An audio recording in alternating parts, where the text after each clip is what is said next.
2 Korintiërs 3 vers 18 staan daar: Ons almal word al hoe meer verander om in die beeld van Christus gelykvormig te word.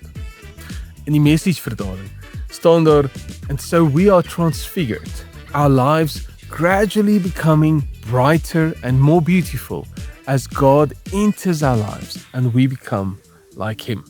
Om Jesus te volg gaan nie oor waarheen jy moet loop nie, maar oor wie jy besig is om te word. Terwyl jy hom volg, is God besig om jou te vorm deur alles wat jy beleef, die goeie en die slegte, die vreugde en die seer, die lekker en die frustrasies. Hy vorm my en jou na die beeld van Christus, om meer soos Jesus te lyk.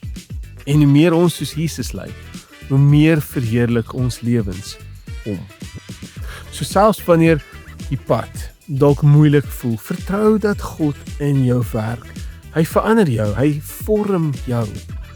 Volg hom. Moenie die proses teëstaan nie, hy is besig met jou. Die Here seën jou.